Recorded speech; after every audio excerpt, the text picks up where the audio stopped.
বিশ্বজুড়ে বাংলাদেশি মেধাবীরা ছড়িয়ে আছে, কিন্তু এবার দেশে ফিরছেন ডক্টর ইউনূসের বেছে নেওয়া 10 পাকা খেলোয়াড়। এরা শুধুমাত্র মেধাবী নয়, এরা দেশের ভবিষ্যৎ বদলাতে চায়। চেঞ্জ মেকার হিসেবে তারা আসছেন নতুন স্বপ্ন, নতুন আইডিয়া আর কাজের মাধ্যমে বাংলাদেশকে সামনে এগিয়ে নিতে। তাদের হাত ধরেই তৈরি হবে এক নতুন বাংলাদেশ।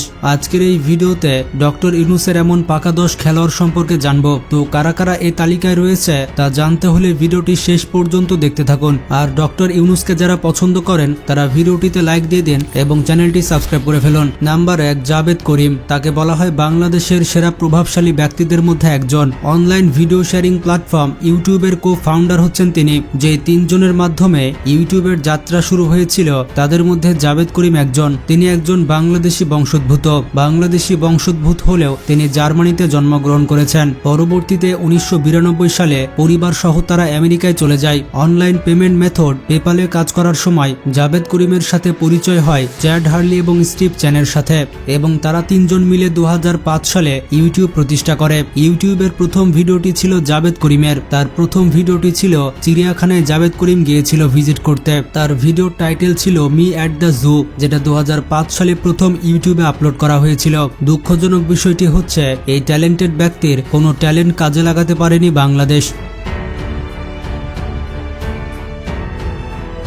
Number 2, Ryan Hossain. বাংলাদেশে ক্রিকেট আস্তে আস্তে তলানিতে যাচ্ছে। বাংলাদেশ ক্রিকেট দল যেন ব্যর্থতার গোলকধাঁধায় আটকে পড়ছে। 20 বছর ধরে ক্রিকেট খেললেও তেমন আন্তর্জাতিক কোনো সফলতা নেই বাংলাদেশের। সূর্যকুমার, ঈশান, কিষানরা দিন দিন তাদের পারফরমেন্স বৃদ্ধি করছে, সেখানে বাংলাদেশি ক্রিকেটাররা শান্ত এবং সাব্বিররা অর্জন করছে টিকটকের ভেরিফাইড পেজ। বারবার সুযোগ পাওয়ার পর নিজেদেরকে মেলে ধরার বদলে বিনিময়ে দিয়েছেন ব্যর্থতা আর হতাশা। বিশেষজ্ঞরা বলছেন বাংলাদেশ প্রতিপক্ষের শক্তিমত্তা নিয়ে সেভাবে গবেষণা করতে পারছে না। ইন্টারেস্টিং ব্যাপার হচ্ছে অস্ট্রেলিয়া দলের পারফরমেন্স বিশ্লেষণে গুরুত্বপূর্ণ অবদান রাখছেন রয়ান হোসেন। অস্ট্রেলিয়ার ক্রিকেট রয়ানের হাত ধরে এগিয়ে যাচ্ছে, কিন্তু বাংলাদেশ ক্রিকেট দল দিন দিন পিছিয়ে যাচ্ছে। রয়ানকেও দেশে ফেরাতে পারলে এগিয়ে যাবে এদেশের ভঙ্গুর ক্রিকেট, যেমনটা ফেরানো হয়েছে ফুটবলের হামজা চৌধুরীকে। এ যেন দীর্ঘ অপেক্ষার অবসান। দেখা মিলল দেশের ফুটবলে নতুন এক সকালের, কারণ বাংলার মাটিতে পা রেখেছেন ইংলিশ প্রিমিয়ার লিগের বাংলাদেশি বংশোদ্ভূত ফুটবলার হামজা চৌধুরী। নাম্বার 3, জাহিদ সবুর। বন্ধুরা, জাহিদ সবুর হচ্ছেন সার্চ ইঞ্জিন গুগলের প্রিন্সিপাল ইঞ্জিনিয়ার। গুগলের মূল প্রযুক্তি কাঠামোতে দীর্ঘদিন কাজ করছেন এই বাংলাদেশি প্রতিভাবান যুবক। বিশ্বের অন্যতম টেক জায়েন্টে তার অবদান অনন্য। প্রথমে কোডিং দিয়ে প্রযুক্তি খাতে তার পদচারণা শুরু হয়, কিন্তু এখন তিনি আর কোডিং করছেন না, বরঞ্চ গুগলে কোডিং করার জন্য এখন সবুরের নিজস্ব 60 থেকে 70 জন প্রকৌশলীর একটি দল আছে। সাধারণত আরো বিভিন্ন টিমের কয়েকশো মানুষ সবুরের প্রকল্পে কাজ করে। এর আগে রিলিজ হওয়া গুগল অ্যাসিস্ট্যান্ট স্মার্ট ডিসপ্লে ছিল সবুরের নেতৃত্বে করা একটি প্রজেক্ট। বর্তমানে সবুর কাজ করছেন গুগলের এআই সিস্টেম নিয়ে। গুগলের জেমিনি মোবাইল অ্যাপ তৈরির ইঞ্জিনিয়ারিং টিমেরও প্রধান ছিলেন বাংলাদেশের জাহিদ সবুর। অনেকে দাবি তুলেছেন জাহিদ সবুরকে অন্তত দেশে ফেরানো না যাক। যদি তার থেকে কিছু আইডিয়াও বাংলাদেশ পেতে পারে তাহলে এদেশের আইটি সেক্টর অনেক দূর এগিয়ে যাবে। আমার একটা দুর্বলতা আছে, সেটা হচ্ছে যে আমি অন্যায় মেনে নিতে পারি না। যখন দেখি যে কোনো অন্যায় হচ্ছে আমি খুব এটা আমাকে খুব এফেক্ট করে। বন্ধুরা, আজ আমি 1xBet নামের একটি অ্যাপ সম্পর্কে কথা বলতে চাই, যেটি পিএইচজি এবং সিরিয়া এর অ্যাপের স্পন্সর। এই অ্যাপে আপনি সমস্ত লাইভ ম্যাচের ফলাফল এবং সেই ম্যাচটি সরাসরি দেখতে পারবেন। আপনি স্কোর অনুমান করে বাজি ধরতে পারবেন, যেমন কোন দল জিতবে এবং কোন দল সর্বোচ্চ স্কোর করবে। এখানে BMW গাড়ি, আইফোন, ল্যাপটপ এবং নগদ পুরস্কার জেতার সুযোগ রয়েছে। এছাড়াও বিভিন্ন ধরনের গেম রয়েছে যা আপনি খেলতে পারেন। আর রেজিস্ট্রেশনের সময় আমাদের প্রোমো কোড চ্যানুন ব্যবহার করে প্রথম জমাতে 20,000 টাকা পর্যন্ত পেতে পারেন। আপনার জয়ের অর্থ বিকাশ, নগদ, রকেট ব্যাংক, ক্রিপ্টো, পায়োনার এবং অন্যান্য পদ্ধতির মাধ্যমে উত্তোলন করতে পারবেন। তাহলে আর দেরি কিসের? পিন কমেন্টে লিংক রয়েছে, সেখানে গিয়ে রেজিস্ট্রেশন করুন, অথবা গুগলে গিয়ে সার্চ করুন 1xBet আর রেজিস্ট্রেশনের সময় আমাদের প্রোমো কোড চ্যানুন ব্যবহার করুন এবং বোনাস পান। নাম্বার 4, তানভীর হক। জনপ্রিয় অ্যাপ্লিকেশন স্ন্যাপচ্যাট আমাদের মধ্যে অনেকেই ব্যবহার করে।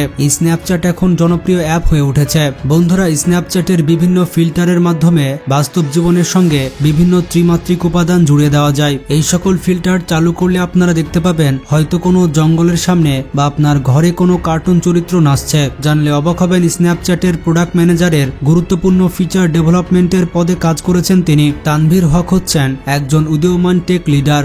আরো জানলে অবাক হবেন তানভীর হক হচ্ছেন একজন বাংলাদেশি। তাকেও যদি বাংলাদেশ সরকার কাজে লাগাতে পারে তাহলে বাংলাদেশ অনেক দূর এগিয়ে যাবে। It's important that you take the time to know what your risks are.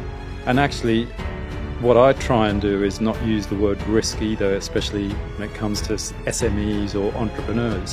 Number 5 Rumi Ali. তিনি হচ্ছেন একজন অর্থনীতিবিদ। তিনি আমেরিকান জেপি মর্গান ব্যাংকের সাবেক ম্যানেজিং ডিরেক্টর। বিশ্বখ্যাত ব্যাংক জেপি মর্গান ও আইএফসিতে কাজ করেছেন বাংলাদেশি এই অর্থনীতিবিদ। বাংলাদেশের প্রতিনিধিত্ব করেছেন আন্তর্জাতিক আর্থিক জগতে।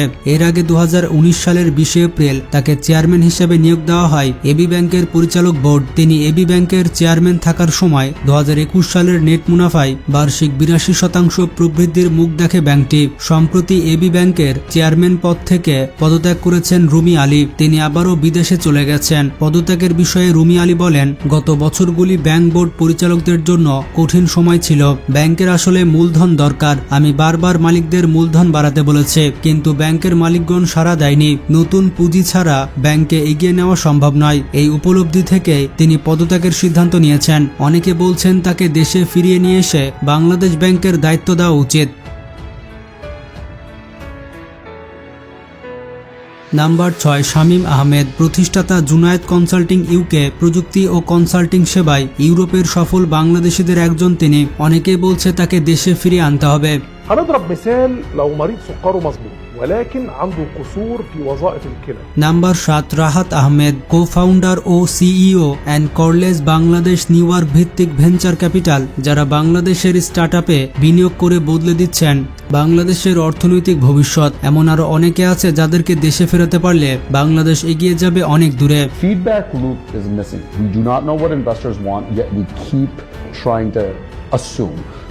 Easiest example of that, I'll give you 2 examples that I think are kind of hilarious. Number 8 doctor Ragib Hasan.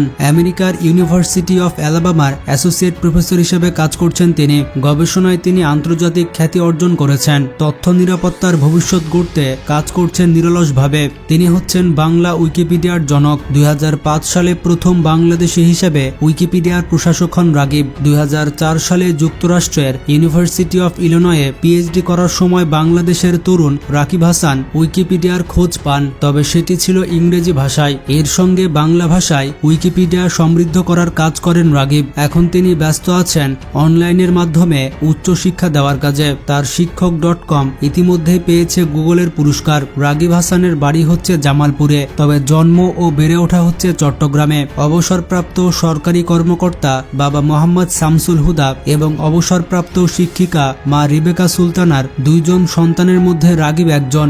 তার স্ত্রী হচ্ছেন একজন চিকিৎসক, যার নাম হচ্ছে জারিয়া আফরিন চৌধুরী। অ্যাবস্ট্রাক্ট এই অংশটা অ্যাবস্ট্রাক্ট হচ্ছে একটা সোজা বাংলা বলতে গেলে ভূমিকা।